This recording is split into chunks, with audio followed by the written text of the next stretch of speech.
Of রয়েছে। তোমরা আমার কথা শুনতে পাচ্ছ? একটু হাত তুলে রেসপন্স করো। এনিওয়ান? বেগমপুর, বড়াই বালিকা বিদ্যা মন্দির, শ্রীরামপুর, বিএমএইচএস, তোমরা শুনতে পাচ্ছ আমার কথা? একটু হাত তুলে বলো যে হ্যাঁ শুনতে পাচ্ছি, বা হাত তুললে শোনা যাচ্ছে। ওকে, ঠিক আছে। ওকে, ঠিক আছে, হ্যাঁ আমি স্যার, আমার। শুনতে পাচ্ছি। ওকে ওকে, থ্যাংক ইউ। আমরা এই স্ক্রিনটা শেয়ার করছি।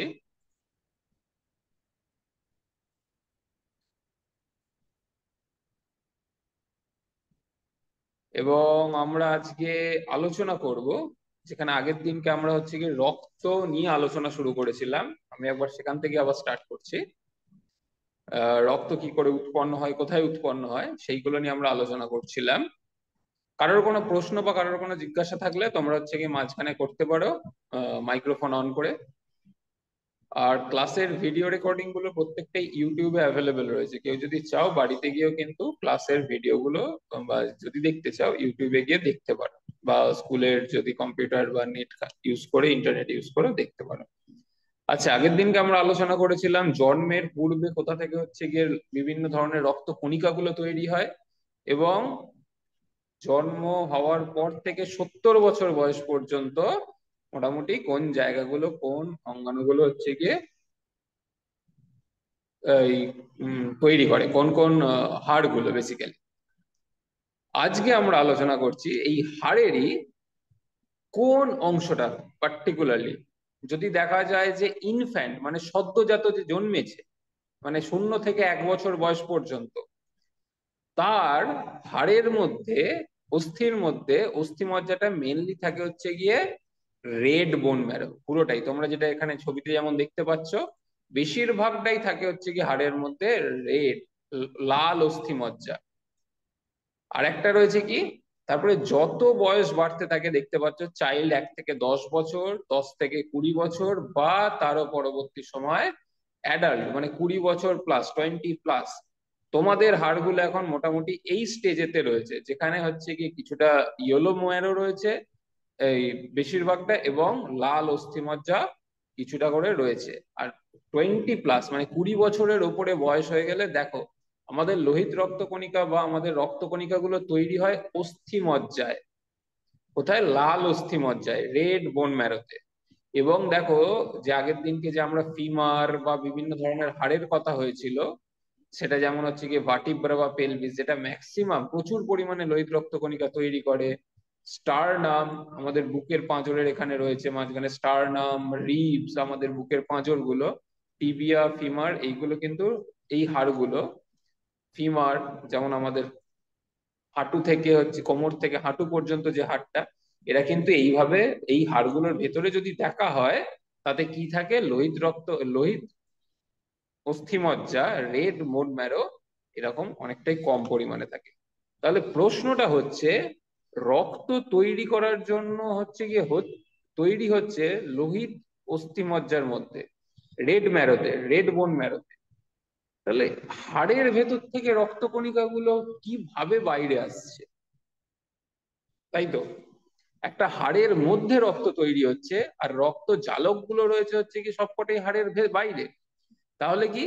কারণ এই হাড়ের, তোমরা যদি একটু ডিটেলে দেখো, হাড়ের মধ্যে ছোট্ট ছোট্ট সূক্ষ্ম সূক্ষ্ম পোরের দ্বারা এই বিভিন্ন রক্ত জালক গুলো হাড়ের ভেতরেও কিছুটা প্রবেশ করে। এবং তার ফলে কি হয়? ভেতরে রেড বোন ম্যারোতে যে কণিকাগুলো তৈরি হচ্ছে, রক্ত কণিকাগুলো, সেইগুলো কি হয়? আমাদের রক্তের মধ্যে প্রবেশ করতে পারে। ব্লাড ভেসেল লেখা আছে মানে রক্তবাহ, আমাদের রক্তবাহের মধ্যে প্রবেশ করতে পারে। ঠিক আছে? তাহলে ঘটনাটা কি ঘটছে? আমাদের হচ্ছে কি হাড়ের মধ্যে রেড বোন ম্যারো হচ্ছে কি আমাদের রক্ত কণিকা তৈরি করার জন্য দায়ী, এবং এই রক্ত কণিকা তৈরি হওয়ার পরে সেটা হচ্ছে কি আমাদের পরিণত রক্ত কণিকা গুলো হচ্ছে কি আমাদের রক্তে চলে আসছে। তাহলে পরবর্তী প্রশ্নটা হচ্ছে তোমাদের কাছে, একটা শব্দ এখানে লেখা রয়েছে দেখছো, এরিথ্রোপয়েসিস। তোমাদের কাছে আমার প্রশ্ন, হোয়াট ইজ এরিথ্রোপয়েসিস? এরিথ্রোপয়েসিস কাকে বলে? যদি জানো, কোন একটি স্কুলকে রিকোয়েস্ট করব ভিডিও ক্যামেরা অন করে, এই মাইক্রোফোন অন করে এরিথ্রোপয়েসিস পদ্ধতিটাকে একটু যদি বলো, এরিথ্রোপয়েসিস পদ্ধতি কাকে বলে? এনিওয়ান?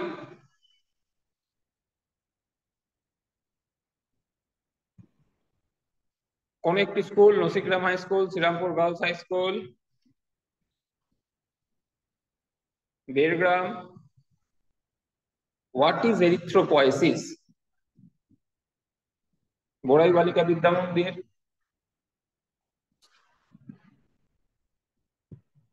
আচ্ছা, জানো না, ঠিক আছে। আচ্ছা, কয়েকজন হাত তুলছিল।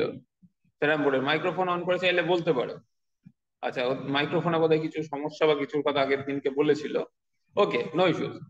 এরিথ্রোপয়েসিস নামটাকে যদি একটুখানি ভাঙি আমরা, তোমরা হচ্ছে কি সন্ধি বিচ্ছেদ হয়তো করেছো বাংলায়, যদি একটু আলাদা করা হয়, একটা হচ্ছে কি এরিথ্রো পার্ট দেখছো, আর একটা হচ্ছে কি পয়েসিস রয়েছে, এরিথ্রো। এবারে এই এরিথ্রো নামটা শুনলে কি কি কথা, কোন কোন জিনিসগুলো মাথায় আসতে পারে? এরিথ্রোপয়েটিনের নাম হয়তো তোমরা শুনে থাকতে পারো।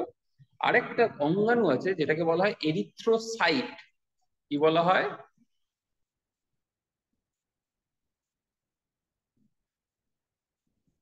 পিএইচ,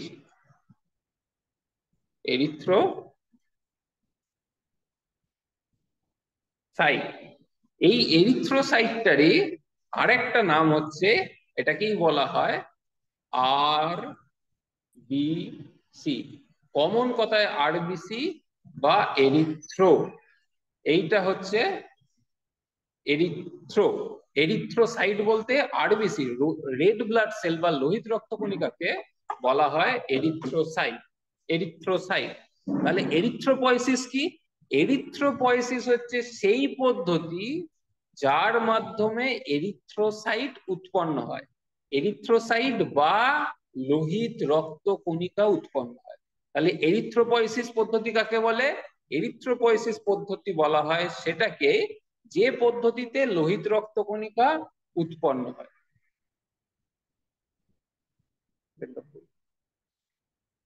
যে পদ্ধতিতে লোহিত রক্তকণিকা উৎপন্ন হয় সেটা হচ্ছে এরিথ্রোপয়েসিস।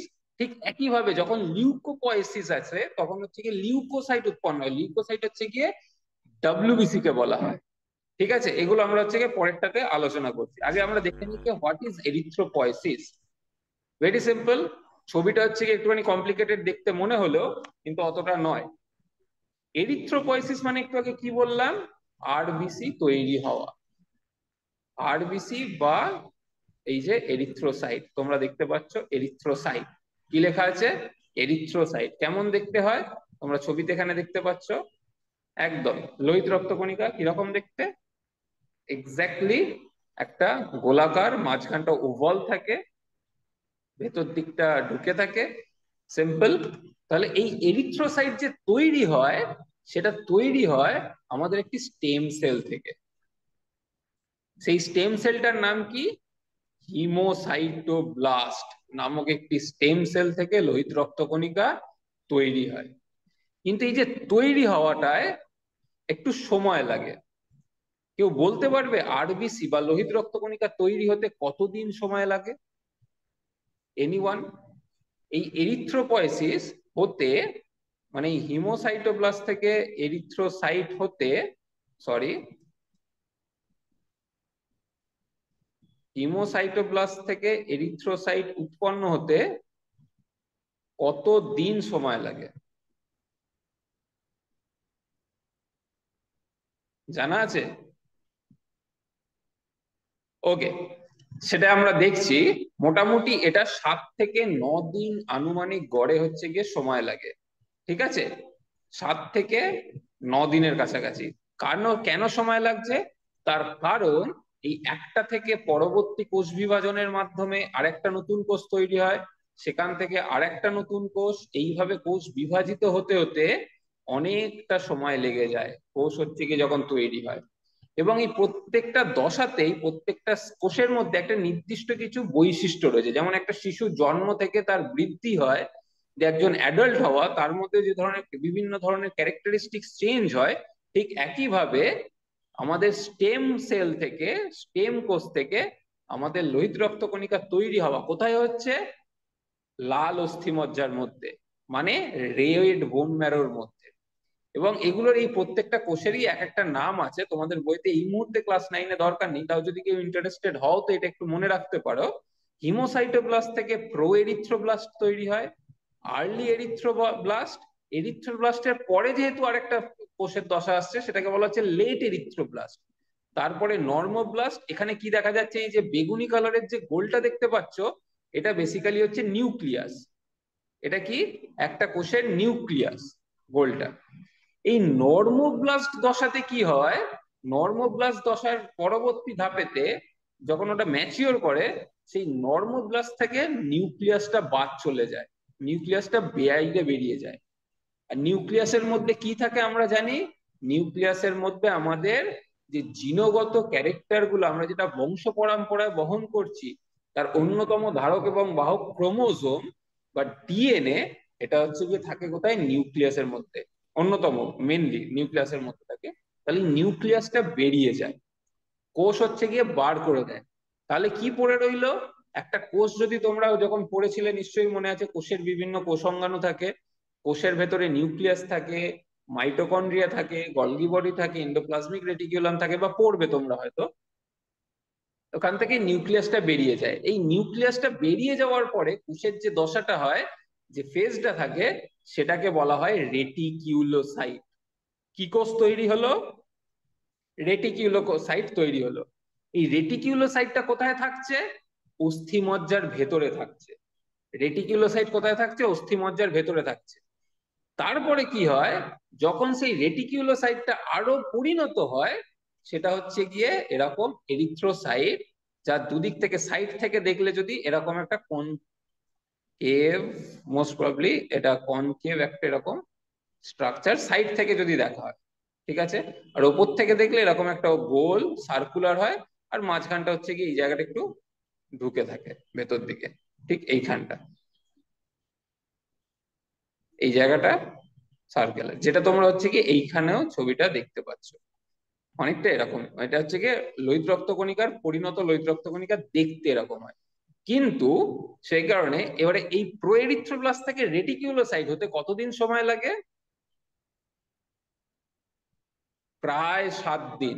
ভাবো, যদি কোনো কারণে রক্তের দরকার পড়ে, কোনো কারণে কারোর হয়তো অ্যাক্সিডেন্ট হয়েছে, প্রচুর রক্তক্ষরণ হয়েছে, রক্ত বেরিয়ে গেছে শরীর থেকে অনেকটা, তখন ইমিডিয়েটলি কিন্তু শরীর সেই রক্তের ঘাটতিটাকে নিজে থেকে পূরণ করতে পারে না। তার কারণটা কি? তার কারণ হচ্ছে সেই কোষগুলো, রক্তকণিকাগুলো, পার্টিকুলারলি যদি আমরা এখানে লোহিত রক্তকণিকা নিয়ে আলোচনা করছি, এই লোহিত রক্তকণিকাটা তৈরি হতে, বোন ম্যারো অস্থিমজ্জা থেকে তৈরি হয়ে, স্টেম সেল থেকে তৈরি হয়ে পরিণত একটা এরিথ্রোসাইট বা লোহিত রক্তকণিকা হতে আনুমানিক, আনুমানিক নয়, প্রায়, শব্দটা ভুল হলো, নট আনুমানিক, প্রায় গড়ে 9 দিনের মতো সময় লাগে। একটা হিমোসাইটোব্লাস্ট, একটা স্টেম সেল থেকে আমার প্রচুর লোহিত রক্তকণিকা তৈরি হবে, একটা কোষ থেকে অজস্র। আচ্ছা, এখানে আর একটা বলে রাখি, একটা স্টেম সেল থেকে কিন্তু প্রচুর লোহিত রক্তকণিকা তৈরি হয়, ঠিক আছে, বিভাজনের মাধ্যমে। তাহলে এই ঘটনাটা ঘটতে কতদিন লাগছে? প্রায় 9 দিনের কাছাকাছি লেগে যাচ্ছে। সেই কারণে কি হয়, যদি কারোর ইমার্জেন্সি বা কোনো একটা রোগীর, কোনো একজন রোগীর যদি রক্তের দরকার পড়ে, কি কি কারণে রক্তের দরকার, হয়তো কোনো একটা অ্যাক্সিডেন্ট হয়েছে, বা তার এমন কোনো একটা রোগ আছে যে রোগে হচ্ছে গিয়ে রক্ত বারবার ঘাটতি হচ্ছে, রক্ত কণিকাগুলো ধ্বংস হয়ে যাচ্ছে, তাহলে কি হয়, তাকে বারবার রক্ত দেওয়ার দরকার। তো সেই কারণে আমাদের কি হয়, যদি এরকম কোনো ঘটনা ঘটে, সেই কারণে আমাদের বাইরে থেকে তখন ওই রোগীকে রক্ত দিতে হয়, ঠিক আছে। তো কারণ তার বডিতে, তার শরীরের মধ্যে স্বাভাবিক পদ্ধতিতে রক্ত তৈরি হতে সময় লাগবে। তাহলে লোহিত রক্তকণিকার হচ্ছে কি কি, এই যে তৈরি হবে, তার জন্য কিছু পুষ্টি উপাদান বা কিছু নিউট্রিয়েন্ট, কিছু প্রোটিনের প্রচন্ড গুরুত্বপূর্ণ রয়েছে বা দরকার রয়েছে। তার মধ্যে প্রথম যে নামটা, সেটা হচ্ছে এরিথ্রোপয়েটিন। এরিথ্রোপয়েটিন কোথা থেকে তৈরি হয় কারোর জানা আছে? এনিওয়ান? জাস্ট একটা কুইজ কোশ্চেন, এরিথ্রোপয়েটিন কোথা থেকে তৈরি হয়?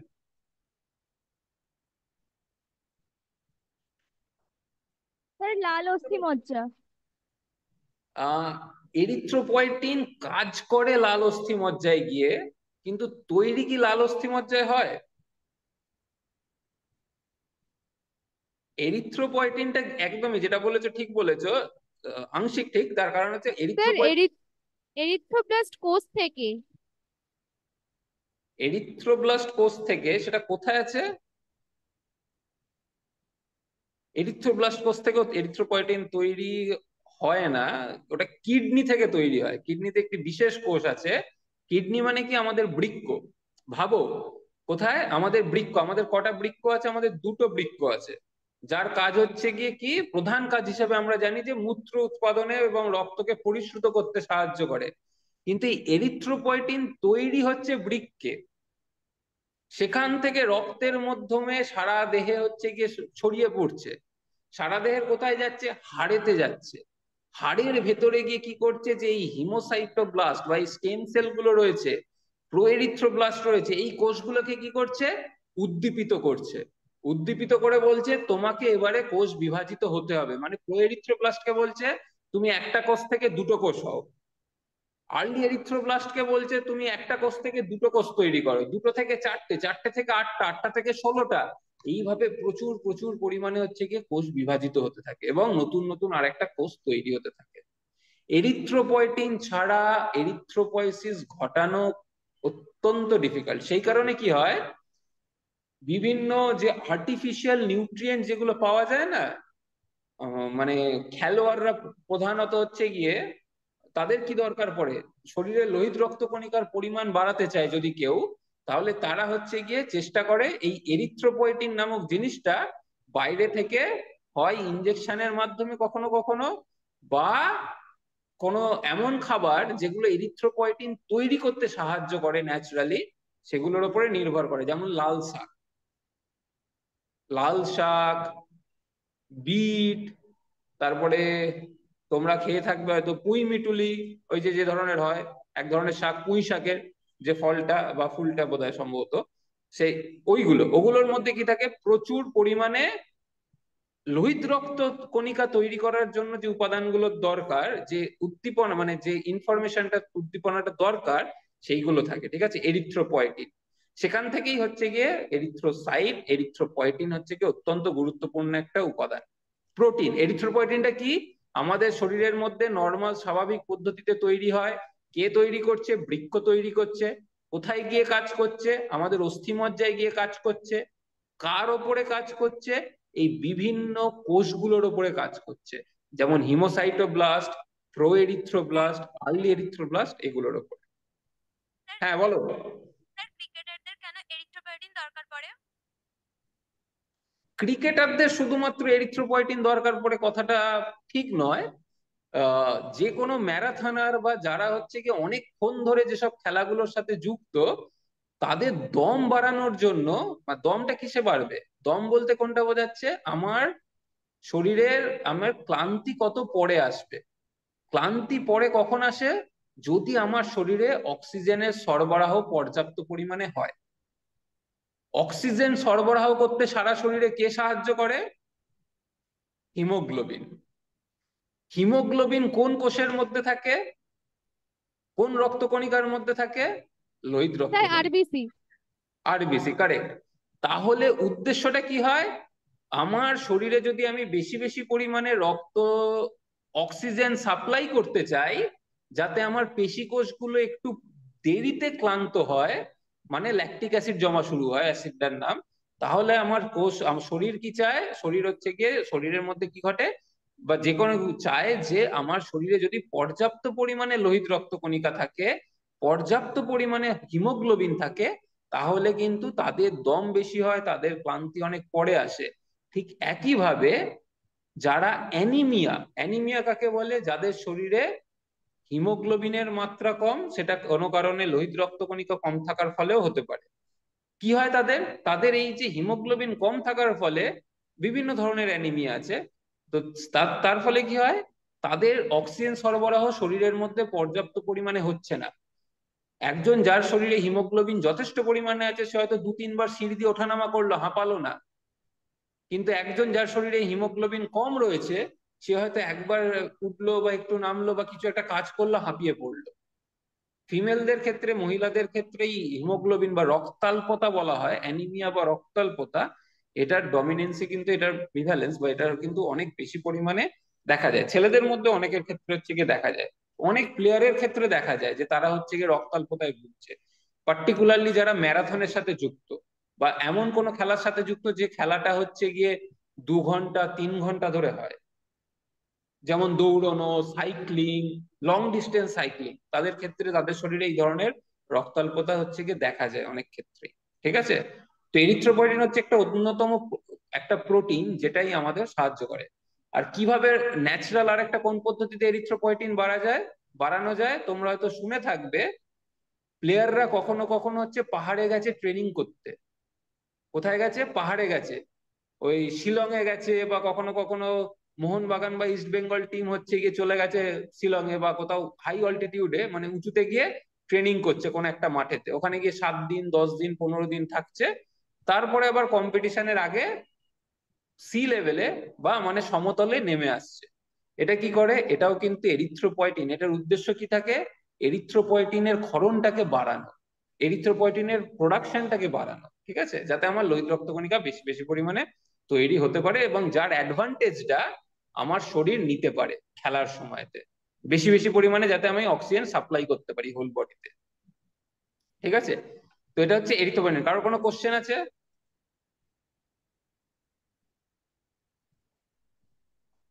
কোনো কোশ্চেন? আচ্ছা, তাহলে এরিথ্রোপয়েটিন ছাড়া আরেকটা যেটা দরকার পড়ে, দেখবে ভিটামিন B12, অত্যন্ত গুরুত্বপূর্ণ এই প্রত্যেকটা এলিমেন্ট। ফোলিক অ্যাসিড মহিলাদের ক্ষেত্রে বা মেয়েদের ক্ষেত্রে পার্টিকুলারলি ডিউরিং পিউবার্টাল এজ হচ্ছে গিয়ে প্রচন্ড রকম ভাবে এই উপাদানগুলোর অভাব সৃষ্টি হয়। ঠিক আছে? তো আর হচ্ছে গিয়ে iron, iron, folic acid, vitamin B12, এই উপাদানগুলো এটা তো ন্যাচারালি প্রডিউস হচ্ছে, এটা কখনোই হচ্ছে গিয়ে আর্টিফিশিয়ালি নেওয়াটা উচিত নয়। Until and unless doctor suggest করছে, নিজে থেকে একদমই নয়। কিন্তু বিভিন্ন ন্যাচারাল খাবারের মধ্যে আমাদের যেগুলোর মধ্যে ভিটামিন B12, ফোলিক অ্যাসিড বা আয়রন রয়েছে, সেই ধরনের খাবার কিন্তু আমাদের বেশি করে খাওয়া উচিত। কেন? যাতে আমার এরিথ্রোসাইট অনেক বেশি পরিমাণে আমার শরীরের মধ্যে তৈরি হতে পারে, অনেক বেশি বেশি পরিমাণে। তাহলে আমার আহ শরীর কিন্তু যথেষ্ট পরিমাণে অক্সিজেন পাবে। ঠিক আছে? বিভিন্ন কাজ করার জন্য ক্লান্তি অনেক পরে আসবে, সেটা পড়াশোনা করতেও লাগে। হ্যাঁ, যদি ওই এরিথ্রোসাইট কম থাকে ঘুম পায় বোধহয় নাকি বেশি বেশি পরিমাণে, বা অন্য কোনো কারণেও পেতে পারে, সেটা বই দেখলেও ঘুম পেতে পারে। এনিওয়ে, আরেকটা কি ফাংশনস অফ আরবিসি, তাহলে এই লোহিত রক্তকণিকার কাজ কি কি? একটা হচ্ছে রেসপিরেটরি কাজ, মানে শ্বসনে সহায়তা করে। কিভাবে? তার কারণ লোহিত রক্তকণিকা আমাদের অক্সিজেনকে বহন করে নিয়ে যেতে সাহায্য করে। আবার কখনো কখনো লোহিত রক্তকণিকার মধ্যে উপস্থিত হিমোগ্লোবিন, হিমোগ্লোবিন কার্বন ডাই অক্সাইডের সাথে যুক্ত হয়ে কার্বোমিনো হিমোগ্লোবিনও তৈরি করে, যেটা আমাদের কার্বন ডাইঅক্সাইড ট্রান্সপোর্ট করতে বা কার্বন ডাইঅক্সাইডকে কোষ থেকে আবার ফুসফুসে ফিরিয়ে আনার ক্ষেত্রে একটা ভূমিকা রয়েছে। তার মানে কি, এইখানে একটা আরবিসি বা লোহিত রক্তকণিকার ভূমিকা রয়েছে। আর একটা কি, লোহিত রক্তকণিকা কিছুটা বাফারের মতো কাজ করে। তোমরা হয়তো রসায়নে বা কেমিস্ট্রিতে পড়ছো বাফার, সেরকম অ্যাসিড এবং বেস মানে অম্ল এবং ক্ষারের সমতা বজায় রাখতে হচ্ছে গিয়ে সহায়তা করে। আয়ন ব্যালেন্স, আয়ন বলতে কি, বিভিন্ন ধরনের সোডিয়াম, পটাশিয়াম, ক্যালসিয়াম, এই ধরনের বিভিন্ন ধরনের আয়নের মাত্রাও নিয়ন্ত্রণ করতে লোহিত রক্তকণিকার হচ্ছে কি অন্যতম একটা ভূমিকা রয়েছে। আর viscosity of the blood, viscosity মানে রক্তের সান্দ্রতা, বোধহয় বাংলায় খুব সম্ভবত সান্দ্রতা, মানে রক্তটা কতটা, অনেক সময় দেখবে আশেপাশে অনেক সময় শুনে থাকবে ওর রক্তটা বড্ড পাতলা হয়ে গেছে। খুব সহজ একটা লেম্যান কথা আছে যে রক্তটা, নুন বেশি খেলে কি হয়, রক্ত পাতলা হয়ে যায়। কেন বলছে নুন বেশি খেলে কি হচ্ছে না, রক্ত পাতলা হয়ে যাচ্ছে? তার কারণ নুন যখন শরীরে বেশি পরিমাণে থাকছে, সল্ট, সেটা কি করে, বেশি পরিমাণে জলকেও পুনঃশোষণ করে। কোথা থেকে পুনঃশোষণ করে? বৃক্ক থেকে। যতটা পরিমাণ মূত্র তৈরি হওয়ার কথা ছিল, সেখান থেকেও জলের পুনঃশোষণ ঘটায়। কারণ জল, শরীরের মধ্যে আয়ন বেশি, আর আয়ন বেশি থাকলেও কি করবে, সবসময় অসমোলালিটি মেনটেন করতে চাইবে। তোমরা কেমিস্ট্রিতে পড়বে এই শব্দগুলো। তার ফলে জলেরও পুনঃশোষণ ঘটে। তার ফলে কি হলো, বেশি পরিমাণে জল শরীরে থাকতে শুরু করলো।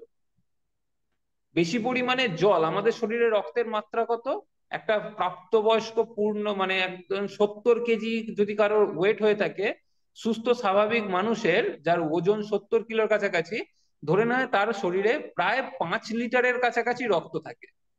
এখন যদি আমার শরীর, নুন খেয়েছি তার ফলে জলের পুনঃশোষণ হয়েছে, মূত্র কম তৈরি হয়েছে 2-3 দিন ধরে, ইউরিন কম তৈরি হচ্ছে, তার ফলে কি হচ্ছে, আমার বডিতে ধরে নিলাম 5 লিটারের জায়গায় আরো 150, 200 মিলিলিটার, 300 মিলিলিটার, 500 মিলিলিটার করতে করতে হয়তো 600-700 মিলিলিটার আমার জল, আনুমানিক বলছি, হচ্ছে গিয়ে রিটেন হয়ে রয়েছে শরীরের মধ্যে। তাহলে আমার রক্তের মাত্রা কোথায় চলে গেল, পরিমাণটা 5 লিটারের জায়গায় 5 লিটার 5.7 লিটার হয়ে গেল, 5 লিটার 700 মিলিলিটার হয়ে গেল হয়তো। কিন্তু লোহিত রক্তকণিকা, শ্বেত রক্তকণিকা, অনুচক্রিকা তো রক্তের মধ্যে বাড়লো না, ওরা তো ওই সংখ্যাতেই রয়েছে। তাহলে কি হলো, তরলটা, আমি যদি এবারে রক্তকে একটা তরল হিসাবে চিন্তা করি, রক্তটা কি হলো তাহলে পাতলা হয়ে গেল মনে হয়। সেই কারণে মানে সেটাকে বলা হয় ভিসকোসিটি, সান্দ্রতাটা কমে গেল। আবার ঠিক উল্টো ঘটনাটা ঘটে, কখন ঘটে, ধরো তুমি প্রচন্ড ঘামছো, কিছুদিন আগে গরম ছিল প্রচন্ড, আমরা প্রচন্ড ঘেমেছি, সেই মতো হয়তো জল খাওয়া হয়নি, পরিমাণ মতো জল খাইনি, ঘেমেছি, ইউরিন তৈরি হয়েছে, ইউরিনও বেরিয়ে গেছে শরীর দিয়ে, ঘামের থ্রু দিয়ে প্রচুর পরিমাণে জল বেরিয়ে গেছে, কিন্তু আমাদের কোথাও দিয়ে কি, আমাদের চামড়ার কোথাও দিয়ে দেখেছো যে লোহিত রক্তকণিকা বেরিয়ে যাচ্ছে, শ্বেত রক্তকণিকা বেরিয়ে যাচ্ছে? না, সেগুলো কিন্তু বেরোয়নি। তার ফলে কি হলো, ধরে নিচ্ছি 5 লিটার থেকে আমার ঘামের থ্রু দিয়ে 1 লিটার তরল বেরিয়ে গেল কোনোভাবে, এবং আমি কোনো জল খেলাম না, আমি জল খাইনি, এবং আমার এতটাই ঘাম হয়েছে যে আমার 1 লিটারের কাছাকাছি ফ্লুইড লস হয়েছে 1 ঘন্টায়। তাহলে কি হলো, আমার দেহের তরল বিভিন্ন জায়গা থেকে আসে, আমি এক্স্যাক্টলি বলছি না ওটাই হয়, কিন্তু ধরে না আমি একটা সিম্পল যোগ বিয়োগ করে বলছি, 4 লিটারের কাছাকাছি আমার রক্তের মাত্রা হয়ে গেল। এখন যে লোহিত রক্তকণিকা গুলো ফ্রিলি ঘুরে বেড়াচ্ছিল রক্তের মধ্যে, ওরা কি হলো, ঘন হয়ে গেল। তার ফলে কি হলো, রক্তের ঘনত্ব বেড়ে গেল। তাহলে দুটো সিচুয়েশনই হতে পারে, কি হতে পারে, রক্তের ঘনত্ব কখন বাড়ছে, যখন প্রচুর পরিমাণে আমরা ঘামছি আর এবং পর্যাপ্ত পরিমাণে জল খাচ্ছি না। আরেকটা কি হতে পারে, যখন রক্তের ঘনত্ব কখন কমতে পারে, যদি আমরা প্রচুর পরিমাণে জল খাই বা প্রচুর পরিমাণে সল্ট বা নুন খাওয়া হয়। এগুলোর কিন্তু অ্যাডভার্স এফেক্টও আছে, অ্যাডভার্স মানে সাইড এফেক্টও আছে, ঠিক আছে? শুধুমাত্র যে রক্তটা তরল হবে নুন খেলে তা নয়, এর আরো বিভিন্ন সাইড এফেক্ট হচ্ছে গিয়ে হৃৎপিণ্ডের ওপরেও পড়ে, ঠিক আছে? এবারে রক্তের মাত্রা যেহেতু বেড়ে গেল, তখনই কি হয়, ব্লাড প্রেশারও বেড়ে গেল রক্তবাহের মধ্যে। আগে আমি 5 লিটার ক্যারি করছিলাম, মানে একটা ট্রলিতে যতটা জামা কাপড় ধরে, ঠেসে ঠুসে তার মধ্যে আরো অনেকটা জামা কাপড় ঢোকানো হচ্ছে। ব্যাগে যতগুলো বই ধরে, টিফিন আর জলের বোতল নিয়ে, তা সত্ত্বেও কোনো একটা কারণে আরো অনেকগুলো জিনিস ঢোকাতে হবে।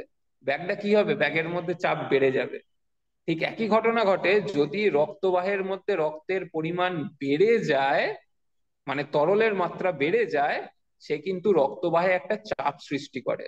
কিরকম হয়, রক্তের মধ্যে দিয়ে রক্তবাহ রক্তের ওয়ালকে কি করে, চাপ দিতে থাকে, চাপ দিয়ে বাইরে ঠেলার চেষ্টা করে রক্তবাহটাকে।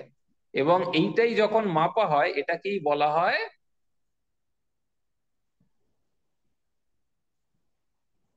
কি হয়েছে না, ব্লাড প্রেশার বেড়ে গেছে। বেশি নুন খেলে কেন ব্লাড প্রেশার বাড়ে, তার কারণ বেশি নুন খেলে খুব সহজভাবে জল বেশি বেশি করে শরীর ধরে রাখতে চেষ্টা করে, এবং জল ধরে রাখার ফলে রক্তে ব্লাড প্রেশারে রক্তবাহের মধ্যে চাপের সৃষ্টি হয়, এবং আমাদের ব্লাড প্রেশার বেড়ে যায়। যদি এই ব্লাড প্রেশার খুব বেশি বেড়ে যায়, কি হবে, আমাদের যে সূক্ষ্ম সূক্ষ্ম রক্তজালক গুলো রয়েছে, পার্টিকুলারলি আমাদের ব্রেনের মধ্যে, মস্তিষ্কে, কোনো কারণে যদি রক্তচাপটা সহ্য করতে না পেরে কোনো একটা রক্তবাহ ফেটে গেল, বার্স্ট করলো সাইকেলের টিউবের মতো, কি হবে, সব রক্ত কিন্তু ওখান থেকে বাইরে বাইরে বলতে ব্রেনের মধ্যে ছড়িয়ে পড়বে, এবং সেখানে কি তৈরি করতে পারে, সেখানে একটা বড় সড়ো ক্লট তৈরি করতে পারে, এবং এটা ব্রেনের একটা মস্তিষ্কের পার্টিকুলার ওই অংশটার কাজকে হয়তো ব্যাঘাত ঘটাতে পারে এবং স্ট্রোক হতে পারে। তোমরা হয়তো সেরিব্রাল বা স্ট্রোকের কথা হয়তো শুনেছো, যার রেজাল্ট হিসাবে অনেক সময় প্যারালিসিস বা মৃত্যু পর্যন্ত ঘটতে পারে।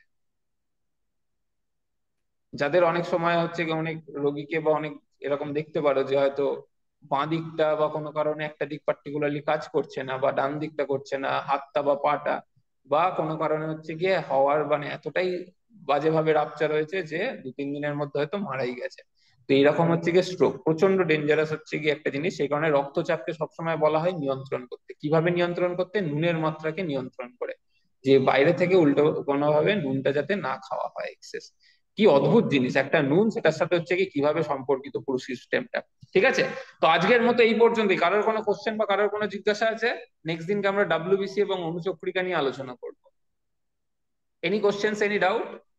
লোহিত রক্তকণিকা, তাদের ফাংশন বা এই ধরনের কোনো বিষয় নিয়ে?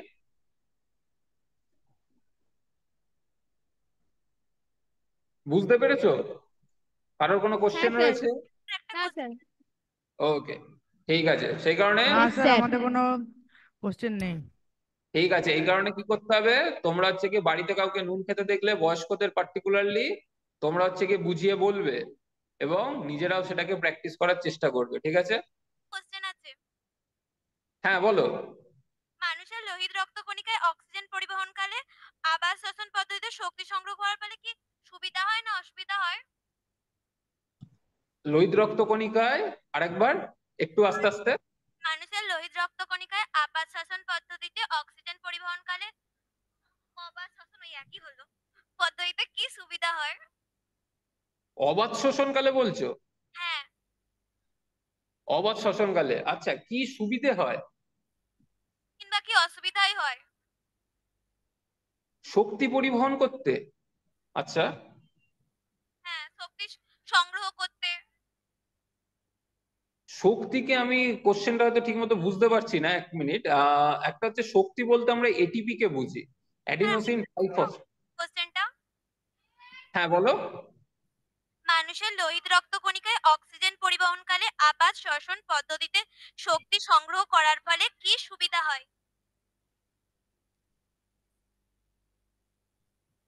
লোহিত রক্তকণিকায় কি শক্তি সঞ্চয় করে? আমার জানা নেই, সরি, আমি একদমই অপরিচিত। কোনো স্যার বা কোনো ম্যাডাম কি কোনো স্কুলের কেউ বলতে পারবেন? আমার ঠিক আমি ধরতে পারিনি কোশ্চেনটা।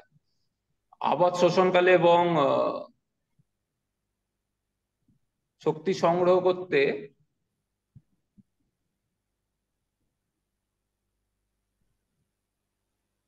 এনিওয়ান? কোন স্কুল? কেউ যদি একটু ভেঙে ব্যাখ্যা করে, বা আমি ঠিক সরি, আমি এখনো পর্যন্ত বুঝতে পারছি না। দরবাসিনী গার্লস, সরি, কিছু মনে করো না। ঠিক আছে স্যার।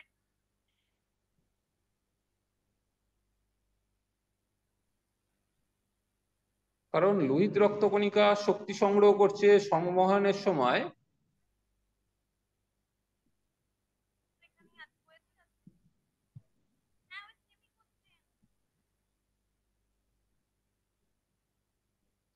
আমি জানি না, আমি যদি খুব একটা ভুল না কতটা বুঝতে পেরেছি।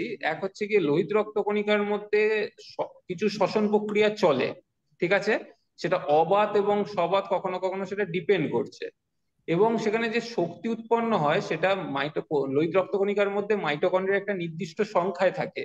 সেই মাইটোকন্ড্রিয়া কি করে, একটা আহ লোহিত রক্তকণিকার ভেতরে যে বিপাক ক্রিয়াগুলো, সেগুলো হচ্ছে কি করার জন্য যতটা শক্তির দরকার, বা একটা কোষ জীবিত থাকার জন্য যতটা শক্তির দরকার, সেইগুলো হচ্ছে কি কন্টিনিউয়াসলি তৈরি করতে থাকে। এবং এটা করতে করতে একটা সময় পরে কি হয়, লোহিত রক্তকণিকার এই মাইটোকন্ড্রিয়া গুলোর শক্তি উৎপন্ন করার ক্ষমতাটা ক্রমশ কমতে থাকে, এবং রক্তকণিকাটার মধ্যে যে প্রোটিন তৈরি হচ্ছিল সেগুলো আস্তে আস্তে তার পদ্ধতিগুলো বন্ধ হয়ে যেতে থাকে। অ্যাজ এ রেজাল্ট এটা কতদিন পরে হয়? প্রায় 100 থেকে 120 দিন পরে, লোহিত রক্তকণিকা তৈরি হয়ে রক্তে আসার পরে। তখন কি হয়, যেহেতু মাইটোকন্ড্রিয়া শক্তি তৈরি করতে পারছে না বা নতুন নতুন প্রোটিন তৈরি হচ্ছে না, তখন লোহিত রক্ত কণিকাটা আস্তে আস্তে ডেথ হয়ে যায়, ওরা স্পিনে যায় মানে প্লীহাতে, এবং ওখানে ওরা ধ্বংস হয়ে যায়। কিন্তু একটা রক্ত সংবহনের সময় লোহিত রক্ত কণিকার মধ্যে হচ্ছে কি একটা শ্বসন প্রক্রিয়ায় বাইরে থেকে শক্তি সংগ্রহ করছে, এই ধারণাটা আমি হচ্ছে ঠিক বুঝতে পারলাম না, বা প্রশ্নটা আমি তো একবার দেখবো। ঠিক আছে, দেখে যদি আমি কিছু জানতে পারি মানে পাই, আমি নিশ্চয়ই তোমাদেরকে হচ্ছে গিয়ে নেক্সট দিনকে বলবো। একদমই অন্য ধরনের একটা জিনিস হচ্ছে গিয়ে তুমি জিজ্ঞেস করলে, যদি আমি ঠিক মতো কোশ্চেনটা বুঝে থাকি তাহলে। আর কি তাহলে বলবো? হ্যাঁ বলো,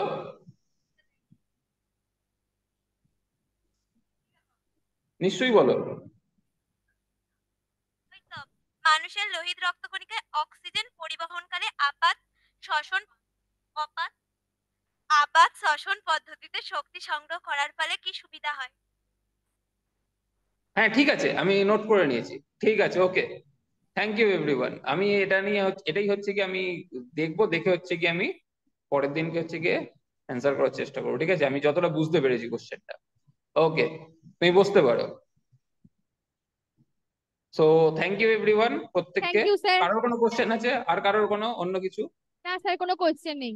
স্যার, ঠিক আছে, তোমাদের অলরেডি 49 5 মিনিট লেট হয়ে যাচ্ছে, পরের ক্লাসে স্যার হয়তো অপেক্ষা করবে।